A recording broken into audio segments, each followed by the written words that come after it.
In the dead of night, when the moon is high and ill winds blow, and the banshees cry and the moonlight casts an unearthly glow, arise, my love, with tales of woe.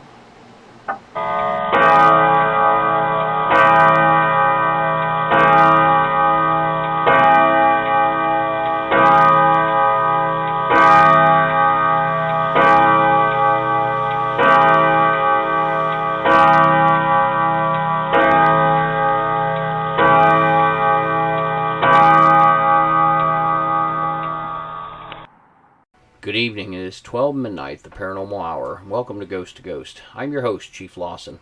Ghost to Ghost is a podcast to discuss all paranormal and parapsychology subjects. You can find Ghost to Ghost on all major formats, so tell your friends, tell your family. Come listen to Ghost to Ghost. Good evening, ladies and gentlemen. It is that time. It's time for Ghost to Ghost. Grab a drink, curl up by the fire, and enjoy our program for tonight. Tonight we're going to talk about infrasound, the newest thing in the field of parapsychology, along with cryptozoology and a few other fields. Tonight, our co-hosts are Heather Lawson. Hello. Mia Kerr, our social media director and public relations manager. Hey there. And Eric Kerr, our research assistant and co-producer.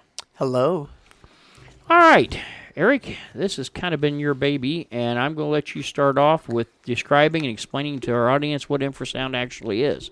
Okay, well, best place to start is the Oxford Dictionary definition. So it's defined as sound waves with frequencies below the lower limit of human audibility.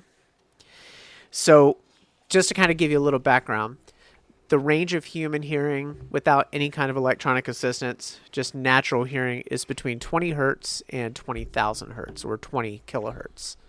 Infrasound falls into the range of what they also call subsonic sound. So it's below 20 hertz. Wow. So I guess the best place to go is, how did infrasound begin? Yes. How did we find out about it? So it was discovered by a British IT lecturer at Coventry University in England. His name was Vic Tandy. This was the early 80s. I think it was 81, but don't quote me.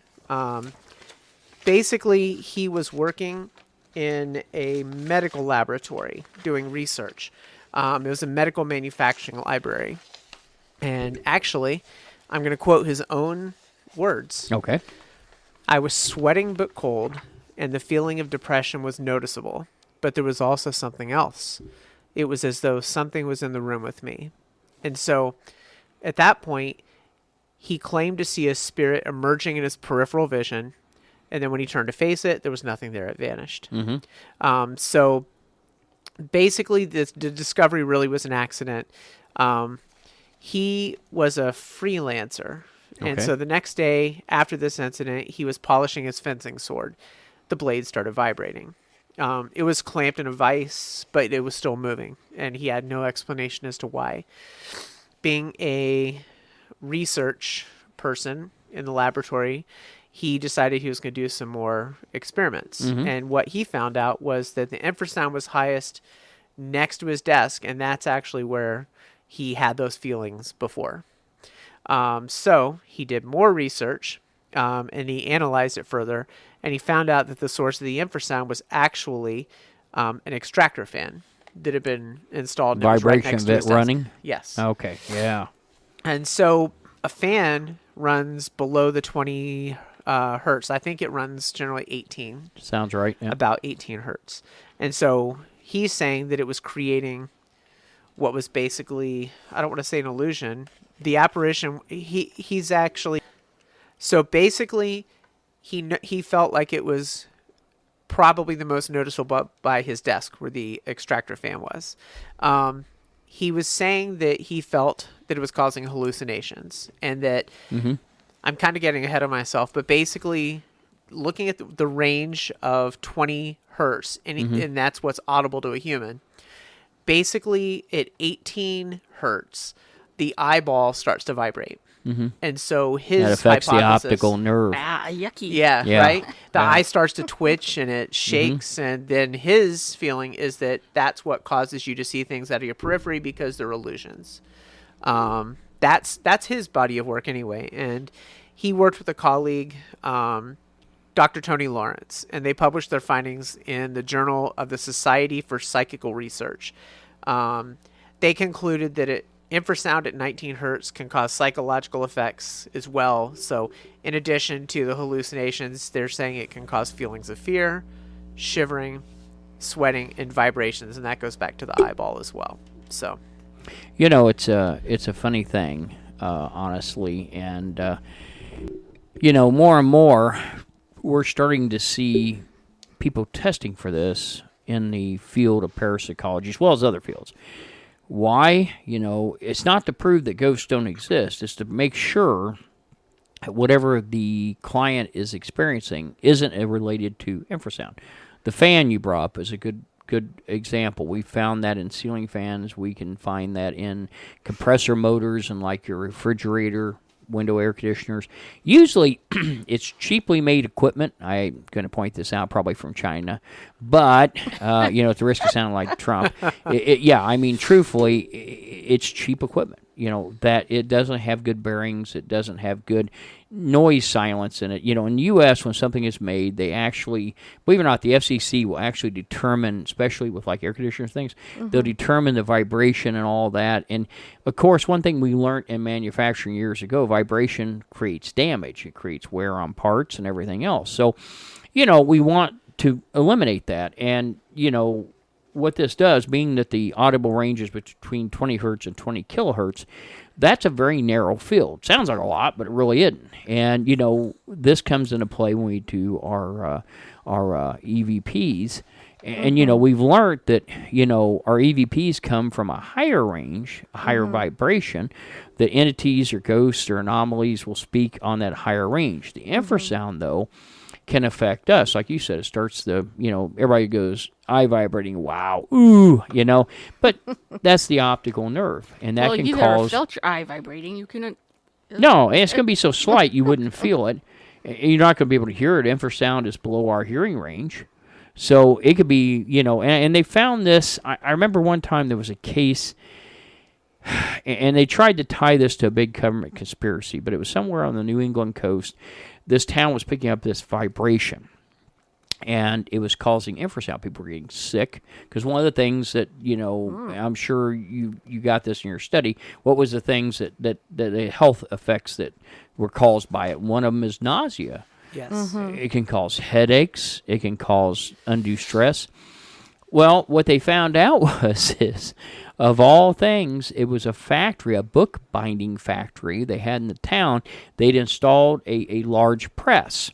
And this press, because the engine was centrifugal and had a weight, so it kind of spun not perfectly circular, but almost horizontal. As a result of that, it created this sound.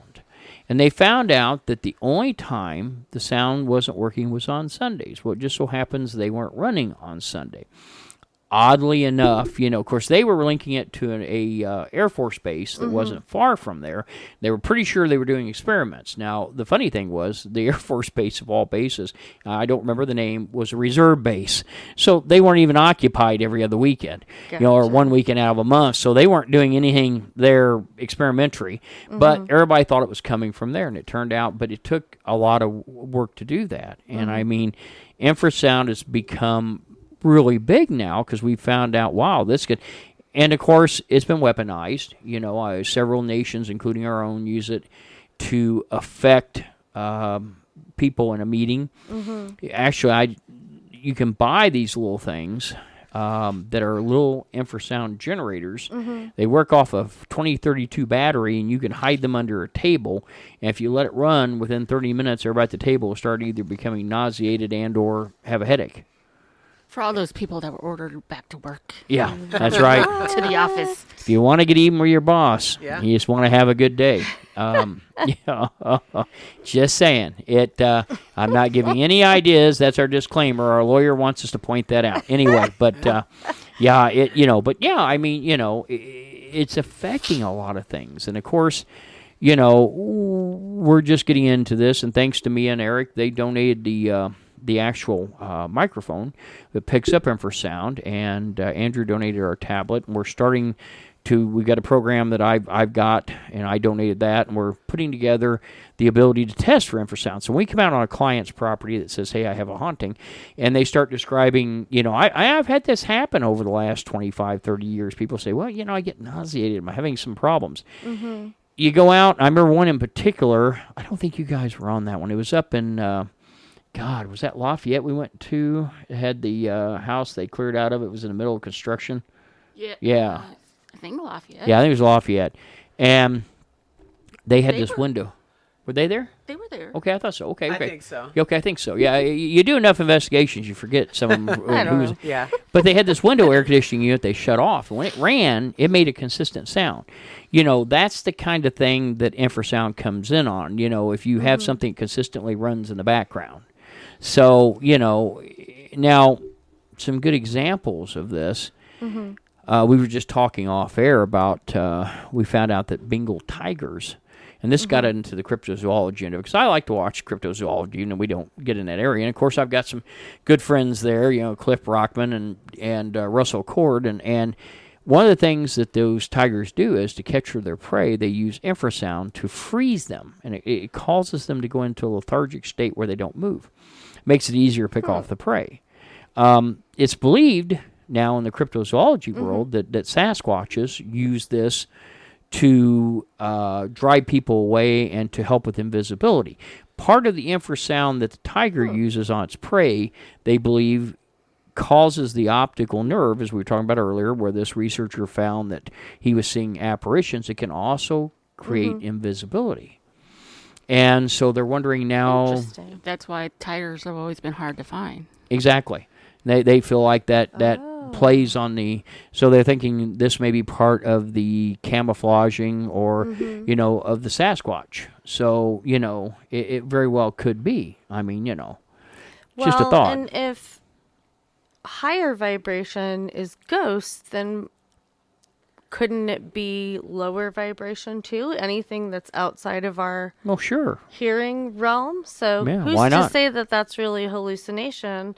Maybe you're just seeing a different plane. And that's the problem. You have to kind of, when you look at it, you got to decide, it's a chicken and the egg theory. Yeah. Is the infrasound causing the apparition, or is the apparition causing the apparition? So, but I mean, bad as that sounds. Well, even if the infrasound's causing it, it's allowing you to see it. Exactly. Yeah. Well, everything vibrates. The problem is when you get right down to the physics of everything in the world, we know the answer to life's questions was 411 or so. What was the one off of Hitchhiker's Guide to the Galaxy? 42. 42, yeah. 42 is the number of the... But, honestly, if you take an oscilloscope, light vibrates, we vibrate, everything vibrates at different frequencies. So it could be. I mean, the one good thing, though, is... And I think this is revolutionary in parapsychology, is it gives you a chance to determine, hey, is the refrigerator is 25 years old in this lady's kitchen causing the problem? If we get rid of that vibration from that compressor, is that gonna help? There's a lot of things that people don't realize when we do cases we have to eliminate. And certainly, before it was always psychology. Debunk. Yeah, debunk. And you'd be surprised how many things that we debunk. Right. Once a person has something that's truly psychical that happens, their mind immediately goes into mental matrixing and everything becomes a ghost. So being able to pick it apart and say, okay, these aren't and these aren't, then we're, again, back to the old theory, we're left with what's paranormal. So I think that this is going to be a great thing. It'll help us eliminate infrasound within the homes. They also say aircraft can cause it. Now, we live near the airport, and we get flyovers. Of course, anything on this side of town is near the airport because they do flyovers all the time. We've not noticed anything, but I think if you live close enough, like right next to the airport, then it would be a problem.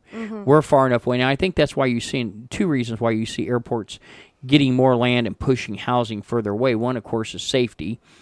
And, of course, in case of terrorist attack or plane crash, it's going to be less apt to hit something. And then the other end of this is to eliminate the sound. People can't complain about the noise pollution. Yeah, it Yeah, I've always wondered, what do? Call the airport and go, excuse me, can you move the planes to a different area?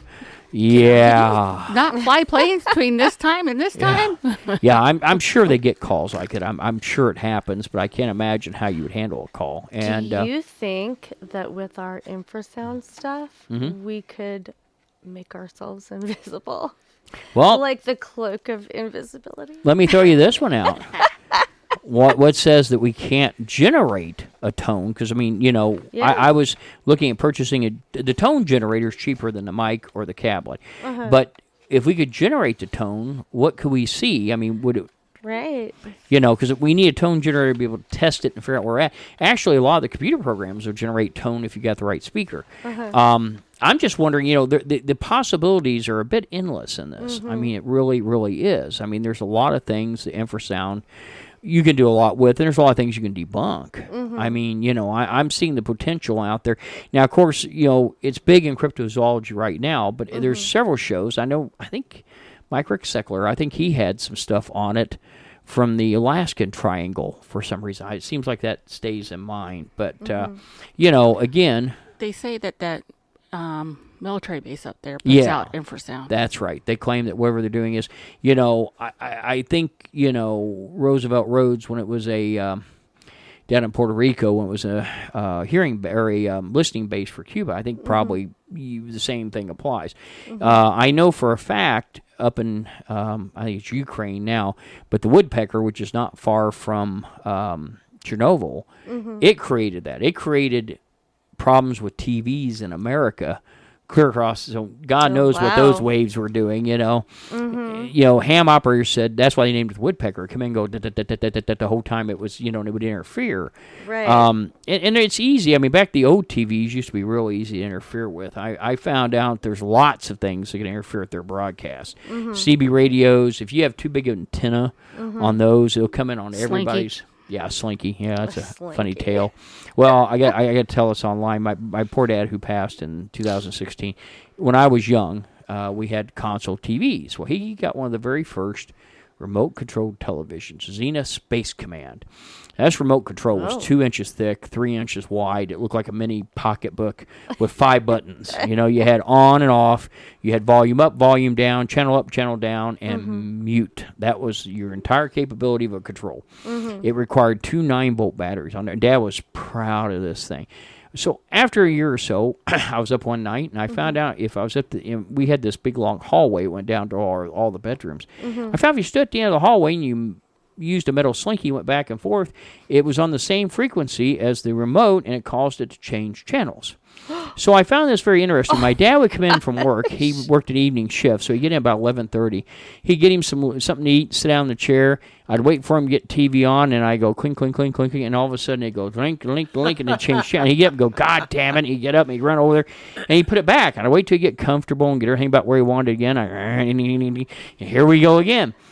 Oh, well, you were a brat. Yes. Next morning, some of the stories. Yeah, he calls Beech Grove Appliance, which is where he got the television at, and they go, well, Mr. Lawson, I don't know what to tell you. We've never had this happen. And he goes, well, we'll bring you a new set out. So they bring out a different set and exchange it. I let it go by a couple weeks and break out the slinky again. So Dad's mad as a hornet. He calls, and they said, well, only thing I can tell you is maybe you should call Charlie's TV. That's who we do repair through. So he calls Charlie's TV. Now, I don't think they've been in business in years, but they were higher than high. I mean, they were highway robbery.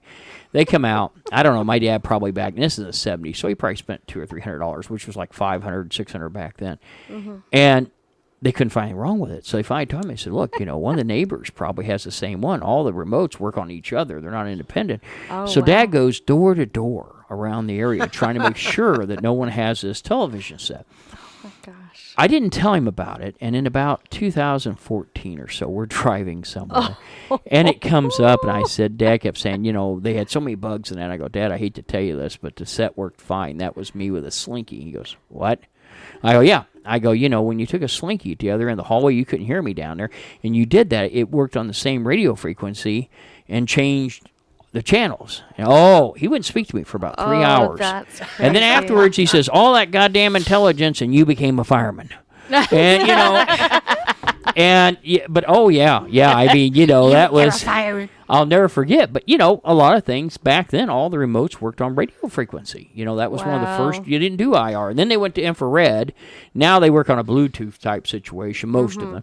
But yeah, infrared was another one. And I used to go to bars, and if you had an infrared flashlight, you could hit the set with it, and it would turn it up and down. One of the greatest ones was, we used to go in the Oasis. I'm sure I'm going to hear about this because there's a few people listening that would know. And we used to be able to flick the sets when they have them up there and turn the volume up real high.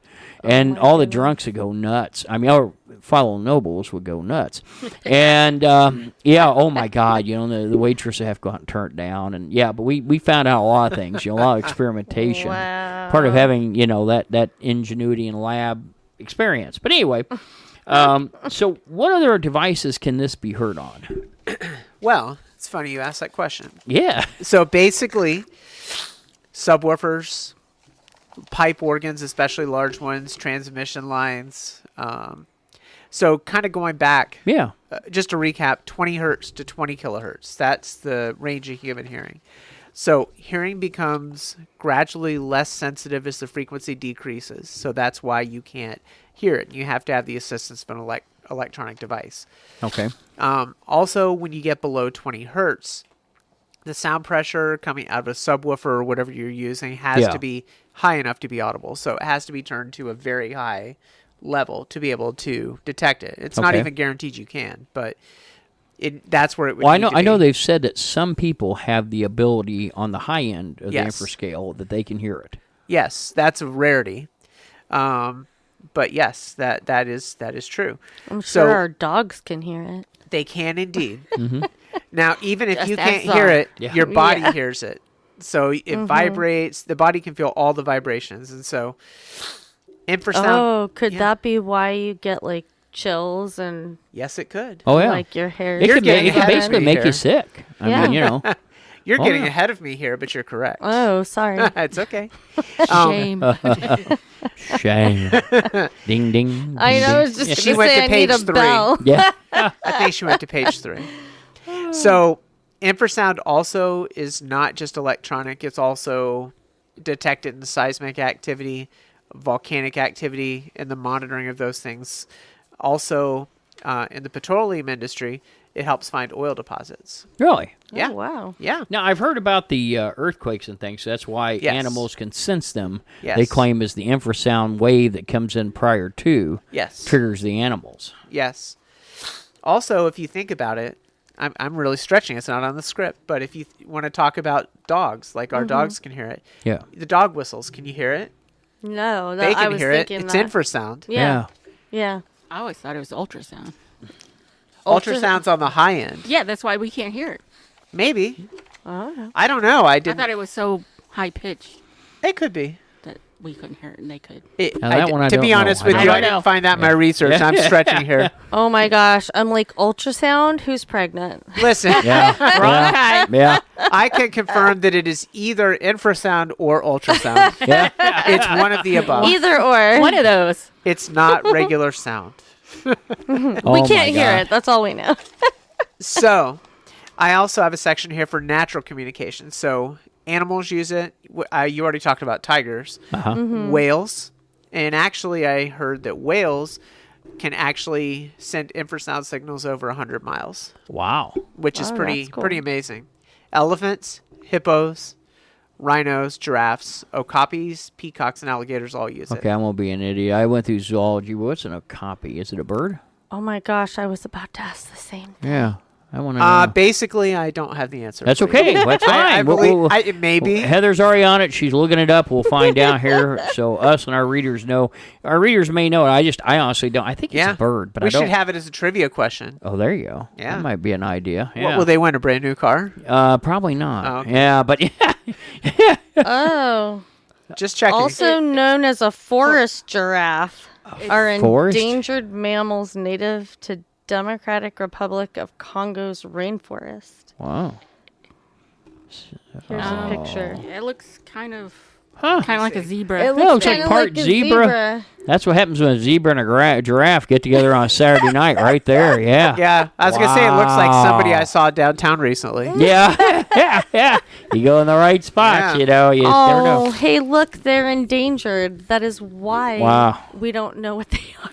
Yeah. Well, I tell you what. After they, you know, with the height variation, it probably is one-way mating. I mean, you know, that may be why they're endangered. I don't know. I've been to Africa, but I've not been to Congo. I did not see one of those. I've not been to Africa. So it says that they're 440 to 770 pounds.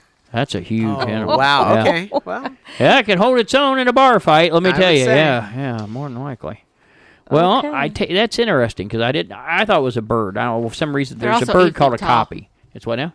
8 feet tall. That's a damn big bird. Oh, wow. That's a big zebra giraffe. Yeah. It almost looks like a horse. I'm telling you, that's what happens when they breed a zebra with a giraffe. I mean, yeah. Okay. It's not official, but we're going to go with opinionated. Well, we'll go with it. We're learning a lot here. We are. Yeah. We are. See, this is a great broadcast. You've got science, physics, and now we're working on zoology. Yeah, Absolutely. Anyway. We learn something new every single day. Hell yeah. So natural events also use infrasound. So severe weather, surf, avalanches, earthquakes, volcanoes, like we talked about, waterfalls. Here's one I didn't know. Yeah. Glacial ice breaching. Now that's interesting. Now, I will tell you a fun fact. I did go to Alaska, and I went to Glacier Bay National Park. I was on a cruise ship, and I got to see them breaching. So I experienced ultrasound and didn't even know it. Wow. Infrasound. Infrasound. Yeah. Sorry. That's all right. It happens. I've been around. I've sailed around to Alaska, but I've never been there. I mean, we've seen some pretty good size, icebergs and so forth out in the water, but I had no clue. That's a new one. I could hear a crack. Hear a crack. Also, by the way, it's been really fun. Apparently, this is my last broadcast, right? Yeah. I'm being fired. Yeah. All right. Not that lucky. Yeah. Okay. You know what? With weather, this is probably why I have superpowers and I have migraines. There's a way to look at it. During storms. I never considered my arthritis a superpower, but there you are. I said it's a superpower that 2 days don't early. want. Yeah. With the barometric pressure and the weather systems that come in, I knew I hated infrasound. I can tell. Well, me and Heather get the aches a couple days before when the weather goes from 20 degrees to 40 degrees back to 20 degrees. That does a number on you to no end. So superpowers. That just not. Now I had heard about the sonic booms. I had heard that one. Because that was the problem that cracked window glass back in the day. When the military jets went, they weren't allowed to have any kind of sound deviation. They weren't allowed to break the sound barrier because of the fact that it did damage. And that was the reason why. Now, it still happens occasionally, but not like it used to. So when I grew up in Florida, I was close enough to the Kennedy Space Center when the space shuttles would, or any rocket would actually come back and re-enter the Earth's atmosphere. Yeah. It actually would shake your house. Oh, I believe it. It would. Yeah. So, infrasound. Yeah. Not ultrasound. Infrasound. Well, by the end of the broadcast, we'll have you on that nothing flat. It'll be all right. Yeah. Tell me about the ghost frequency. This is something that... Yes. Because at the end, we're going to talk about how this plays into parapsychology, but this is important. Right.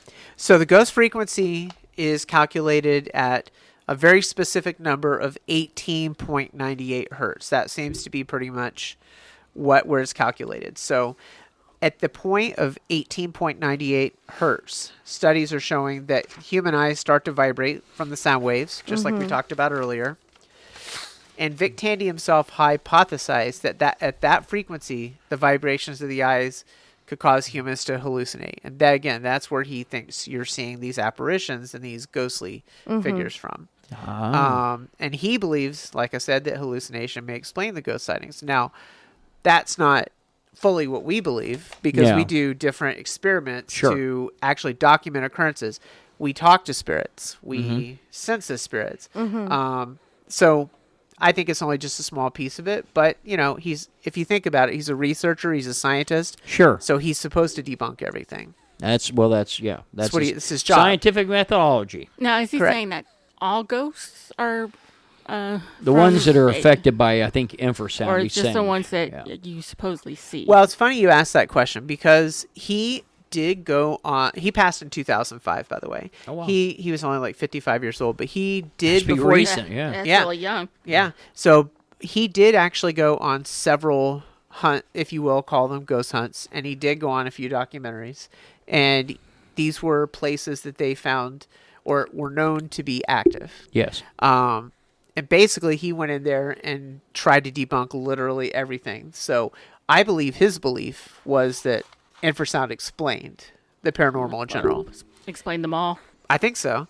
There were people who claimed to see, people who claimed to hear, people who claimed to have communication, and then he went in and said, no, it's all infrasound. So infrasound's a part of it, but I would like to hypothesize, I'm not Vic Tandy, but I would like to hypothesize that it just allows us to see them more clearly. I think that they're there on their plane.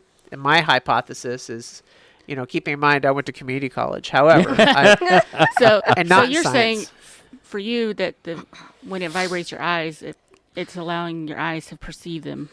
I think with that so. Vibration. Because, for example, me and I will be very transparent and tell you, we believe we have a spirit in our house. We see shadow figures in our house. And I don't know if we've told you this.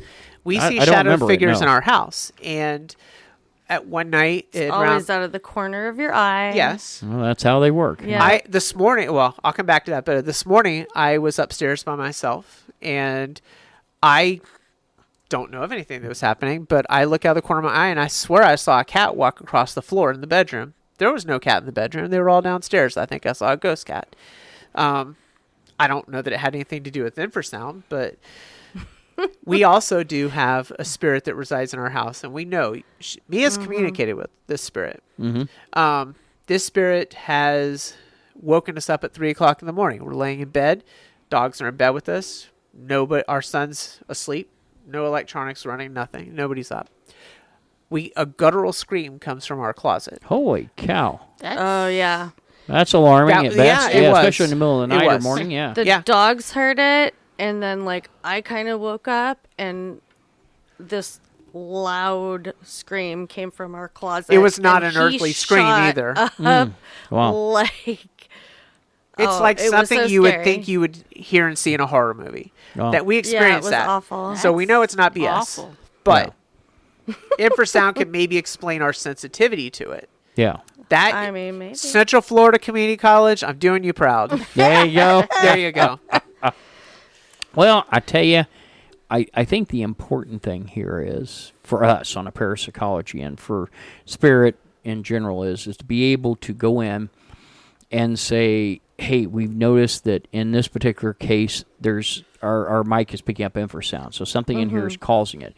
We unplug the refrigerator for a few seconds, and that takes care of it. And we say, hey, some of the things that you're seeing may be either as a result of or amplified by infrasound in the situation. Right. Now, if there's no infrasound and we come back and say, okay, well, that we've eliminated that.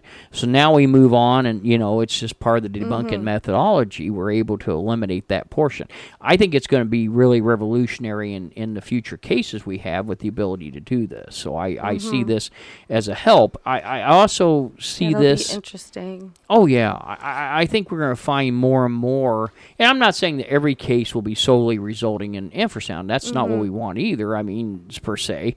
But sorry, Mr. Tandy. Yeah, we can't go out and try to claim everything's infrasound and walk away. It's not going to happen that way. It won't. We're just not going to see it. But I think this is a big thing, and I've been seeing this. We've been talking about this for 2 years, and we're right here on the cusp of starting to integrate this into our investigations, checking for. So when we set up at a location, someone will take the mic and walk around with the tablet and look for infrasound before we get started, just like we look for base EMF. So I think this is just a part of the process. Well, it'll be really interesting to see because, the ghost frequency is supposed to be higher than what we can hear, right? And then... Well, I think lower. Yeah, lower. Yeah. Remember, infrasound. Okay. Yeah. And I think that frequency is why they call it the ghost frequency is that's where we start imagining and hallucinating things. But it'll be very interesting to see if, it is a refrigerator. Sure. If, people have seen and heard things, and then we shut it off. And is that still there? But if it's a lower vibration than what we can hear and see, then who's to say it couldn't be a higher vibration too? I mean, I think anything that's outside of our normal spectrum. I, for one, in the next investigation, plan to try to invoke the spirit of Vic Tandy. There you go. Yeah, because when he answers me, I'm going to be like, you son of a bitch. I told you that ghosts were real. That's right. Well, I tell you, face. I'm thinking experiments with this, just to see. Absolutely. We get Ed over and, put him in a little cubicle. Like Houdini. Yeah. He was infrasound. Yeah. All fake news. But honestly, I think this is really going to take us places. Vic Tandy like Houdini wanted. I'm writing in Vic Tandy for president in 2028. There you go. All right. Well, I tell you what. Yes, go ahead. I was just going to say that we were talking about effects on the human body. I wanted to tell you this because we hit on some of them. Mm-hmm. So if you have extended exposure to the ghost frequency / and this is important because if you recognize infrasound, you need to know how it's going to manifest. It can potentially be dangerous. Oh, yeah. So hallucinations, feeling of fear, we talked about. Fatigue, headaches, dizziness, sleep disturbance, which I don't need any help with that. Body vibrations, nausea, vertigo. Now here's where it becomes interesting. This is some real stuff here. Yeah. Hearing loss, heart, lungs, nervous system issues. Other and organs. also, in my research, I believe what I read was at about 7 hertz. If you have extended exposure at 7 hertz, you are likely to have shutdown and obliteration of some of your organs. Wow. And that's at what frequency? 7. Wow. Yeah. So you could literally damage your organs beyond repair and die. I could see why the military wants to play with this. Didn't we watch a video or a show about this? Yep. They were using this, when we were dealing with Nifty Package, which was Jerry Noriega. They used a subliminal frequency within, which a lot of people don't know this. I got to be careful with this, but it was used within the rock music they blared at the Catholic facility to get him to turn him loose because he was held up in a monastery and they would not release him. So the military, the intelligence wing has been, or the psych wing has been, as we call it, they have been using experiments in this a long time. And I think we watched a video. We watched a show, an episode. Yeah, about psych ops, and they were using infrasound. Yeah, there were several, and it was all over the world. Yeah. It's several different places. Yeah, well, actually, the Russians and the Americans picked at each other at it because they would actually... And one of the poor... he had permanent... it was her. Was it her? I thought it was him. Yeah, because... No, it was a couple. Yeah. They were in South America. He was getting sick, she was getting sick, and it was and the whole she ended up city. with permanent brain damage. Yeah, and they had got enough infrasound through some sort of... We're going to speculate a satellite, and we're hitting like a 4-mile radius. And everybody in that radius was affected, but he got affected to the point that he had permanent organ damage. Wow. Or he or she. And she, yeah. And, I can see why. And, of course, then the U.S. used it back on them and vice versa. But, like I was talking about the little there's also a little thing they call the cricket. And it makes a beep, and you can hide it. And that'll drive somebody insane within an hour because it beeps like every 4 minutes. And, give them time to look for it. There's a lot of ways psych ops work, but I could see Did you ever this specialize in torture? No. No. He's not going to tell you anything. We call that aggressive interrogation. And He's not going to tell you Sure. Yeah, and we don't use the term waterboarding. We call that baptizing infidels. Yeah. Okay. No. Yeah, we're just, gosh. never did do any of that. Yeah. There's some people who enjoy a good waterboarding. That's right. Yeah. We don't discriminate. No. That's right. They all swim anyway. You do. I know a few people. Yeah. I think that, we're going to see more of this as time goes along. I'm kind of wondering because ufology guys are starting to say now that, some of the effects of people that witnessed UFO landings at close proximity, that some of that could be infrasound. If you think about it, the biggest thing I've seen on their end of it has been they claim that, if they can perfect the vibration to a certain degree, it eliminates the gravity and it becomes zero gravity. One of the biggest things I've always explained to people, if you think about it, people go, well, it's almost impossible for a craft to go that fast. Not really. It may be impossible because we don't know how to do it at our level. But if you think about it, you take a flashlight, like a little mag light, okay? You make that totally in a gravity-free environment where it doesn't weigh anything. Then what happens when you turn on the light beam? That becomes your propulsion. And if it doesn't weigh anything, it's going to push it forward. So think about it. What does every UFO have? Every sighting. A lot of lights. A lot of lights. And the lights very well could be part of the propulsion system. The other thing they've noticed is underneath there seems to be some sort of visual distortion, and that's where they think the infrasound's coming in. It's used as a vibrational technique, and it gets to a certain level, and that allows them to do that. Well, folks, that's all we have tonight. We are going to cite sources as Wikipedia, the Telegraph, and some other various sites that we picked this off of. All right, folks, it's time for the ghost story of the day, and today I'm doing that. So it's entitled Historical Horror. It is from The Cursed in New England, More Stories of the Damned Yankees by Joseph A. Citro. My favorite witch tale is an irrefutable matter of history. It is also one of the most terrifying curses to be issued from the gallows in Salem, Massachusetts. Its source was a condemned beggar named Sarah Good. But an examination of the downward spiral of her life might suggest Sarah herself was the one who had been cursed. Though she had been born into a prosperous family, Sarah and her sisters were cheated out of their inheritance after her father's suicide in 1672. Suddenly penniless, she married an equally impoverished suitor and an indentured servant named Daniel Poole. But Sarah's luck didn't improve. Her new husband died shortly afterwards.